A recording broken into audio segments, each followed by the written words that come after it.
Hello, I'm Bruce Gewertz, Vice Dean for Academic Affairs and Chief of Surgery at Cedars Sinai, and today I'm pleased to have as our guest Stephan Targan. Steph is truly an international leader in gastroenterology and inflammatory bowel disease, the longtime head of our medical GI department, and a great colleague and friend. Steph, welcome. Thank you. Steph, we're very interested in you as an individual. I wonder if you could tell us a little bit about where you grew up and where you went to school and how you ended up and got interested in gastroenterology. Well, I actually grew up here in Los Angeles, went to schools here, in fact, graduated from Fairfax High School up the street, and then went back east to Baltimore to Johns Hopkins, where I did undergraduate there, as well as medical school. And after that, came right back here to Los Angeles, did my internship and residency at Harvard General. Then at the same time I went into the Air Force, actually did an infectious disease fellowship there. Came to UCLA for the GI program, did a GI fellowship, and then stayed on and did a fellowship in immunology. So I've done a lot of things.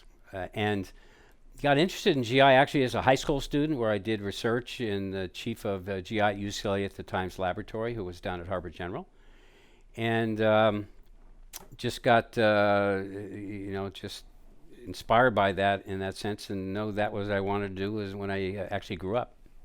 And how long have you been at Cedars Sinai now? I've been at Cedars Sinai 28 years, which it's hard to believe. Yeah, well, time goes fast when you're having fun.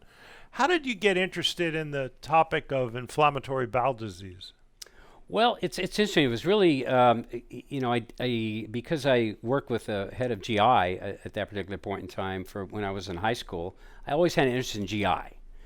But when I went down to Harvard General and did an infectious disease fellowship, my mentor at that time sat down and we went over and decided what I wanted to do. And I wanted to do GI, and at that time, inflammatory bowel disease was at its infancy, and it just seemed like nobody knew anything about this. And so, given what I like to do, that's how I began to get interested. And then at that time, we laid out the rest of my fellowships, which was going to be immunology, GI, and infectious diseases, which today, looking back, is very interesting. It's exactly where the interface is of everything that's going on.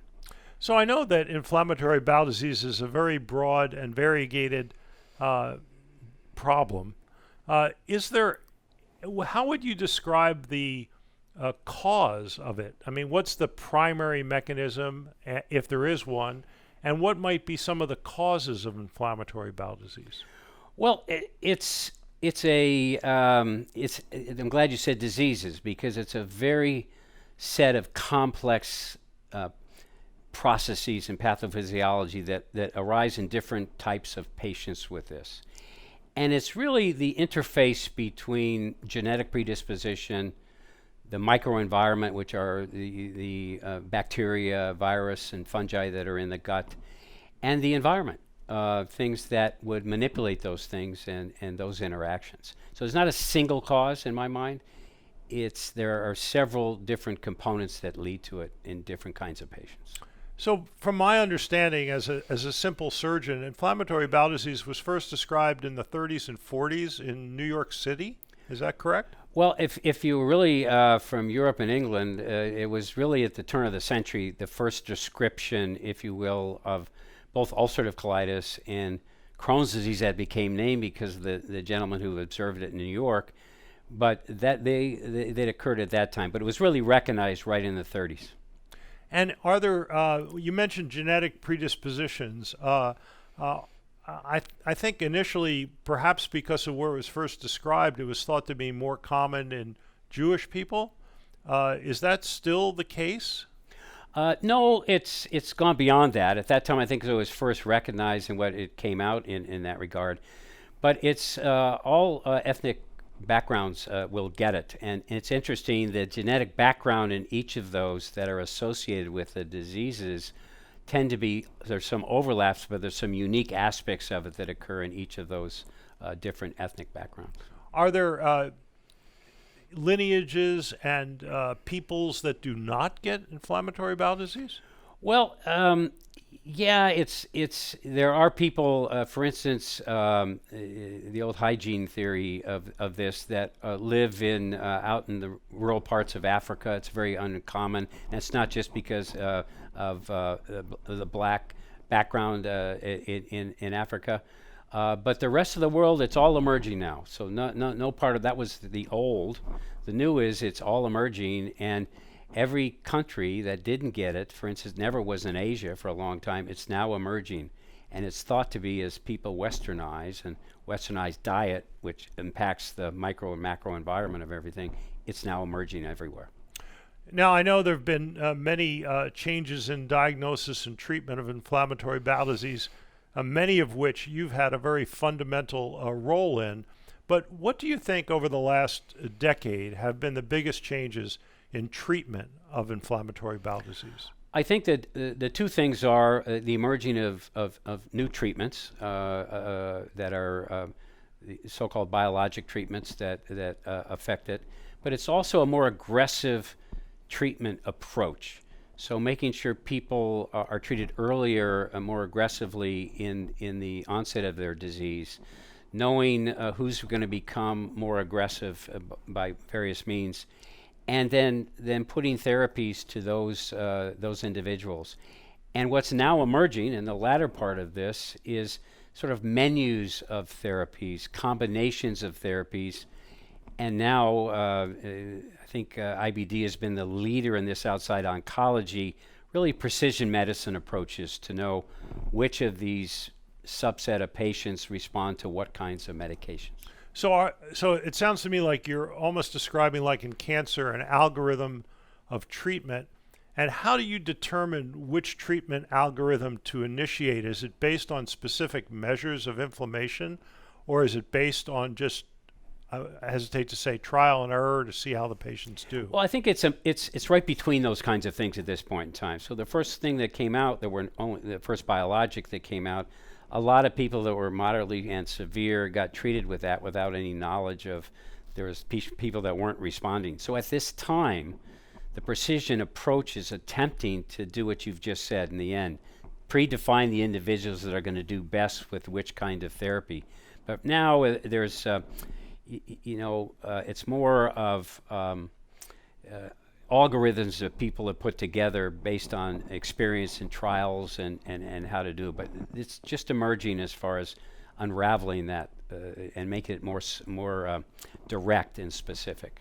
And have you seen a tremendous change in, I know the mortality from the disease isn't very high, but the morbidity is quite high. Have you seen changes in various indices of morbidity with the new treatments? Yeah, so it's amazing that with the biologics that have come along, we're seeing fewer people that go into the hospital, and when they get in the hospital, more people responding to these biologics that can be very potent, and their onset of action is very much quicker.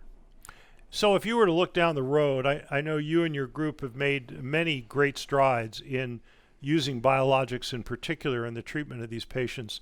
If you were to look down the road for another 10 years, what do you think would be new about treatment? What do you see the most promising additional treatments? I think the most promising additional treatments, again, I think are dealing uniquely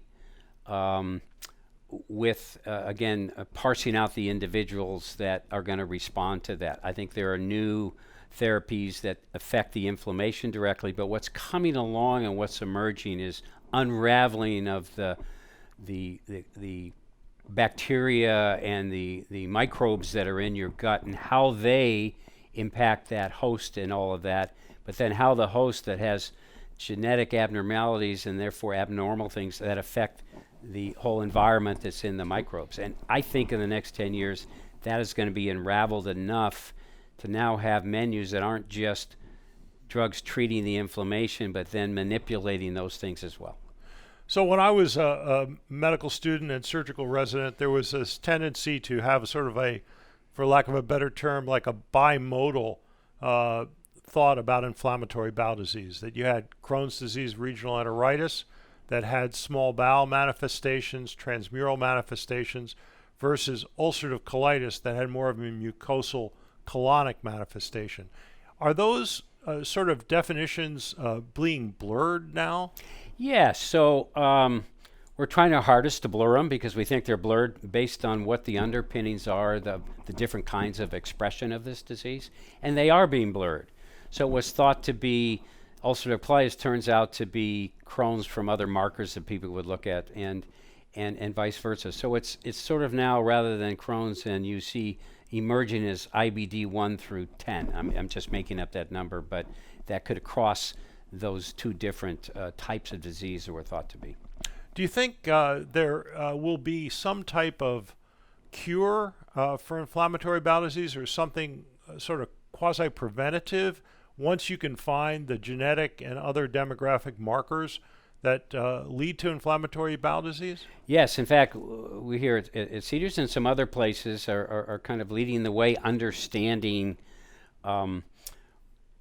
what are the early processes that one could measure that could lead up to the disease. What's the predispositions that can occur, which can be the genetics, but also the microenvironment and what's going on. And we're doing just that. The first thing we're going to prevent is when they get the disease, prevent any progression, but also stepping back and then preventing, moving forward. We think we'll do a better job in finding something that will prevent it than they did in type 1 diabetes, which they can market with a response to insulin, antibody response, and so forth, but have yet been able to prevent it from occurring. So from my general surgery experience way back, I remembered that after something like 10 years of activity of ulcerative colitis, there was a general feeling that the incidence of carcinoma went up high enough that removing all or part of the colon was the right thing to do. Has the treatment, the more aggressive treatment, modified that measure? In other words, are you keeping patients in somewhat control so the temporal indications for colectomy are reduced? Absolutely. And so the goal is to turn off the inflammation completely, because it's the inflammation, whatever type of it is, that causes the repetitive growth of the lining cells, and that they have the opportunity to develop precancers. So now the incidence of cancer to the old time, which was 30% at 20 years, therefore, as you say, let's take the colon out to prevent, we see much lower incidence. And we stress with our patients, the goal here is to shut off your inflammation. And before it was to get it down, and people could then go out and do it, but they still were active, and now it's more aggressive. And yes, I've seen much less cancer coming along. So, in this day and age, social media and crowdsourcing is so prevalent. And from my understanding, there's an incredible network of patients with inflammatory bowel disease that provides support and other transfer of information to each other. How have you viewed that? I think it's really important because it gets down to the essence of what are the patients feeling like, which we all try to do, not just do what we think scientifically is right for them, because we can do things, but how are they feeling about that? And they have that. Support groups, as an example. The Crohn's and Colitis Foundation, which has really been the main group that have put out the accurate information on their website so people can use that. And I think it's critically important, without a doubt. So the patient and how they're responding is equally as important as giving them the right medicine. And I understand that we all know that there are very significant therapeutic and access issues that are based on socioeconomic indicators. Have you seen tremendous differences in the outcomes of patients based on socioeconomics in the United States? Well, one has to, yes. There can be, if they can get the medications, the answer is no, they all seem to respond that way. But there are some that have more aggressive kinds of disease, and it's not that they're not getting the medicine, it's the part of how their disease is. But the key is going to be paying for these, and the key is now we know as an example, people that are getting the medicine and aren't responding fully, we know now that if you can increase the dose of the medicine, those people that respond fully shut off their inflammation. And so it's getting the payers, it's getting the government payment to recognize that that's important, and that's really preventing them going to the hospital. That is less costly in getting them into remission than not paying for the medication going up. Yeah, an ounce of prevention versus a pound of cure. Absolutely. Well, Steph, thank you so much for really your life's work, which has really changed the outcome for patients with inflammatory bowel disease, as well as the many outstanding gastroenterologists and researchers that you've trained. And thank you very much for being here today. My pleasure. Thank you for having me.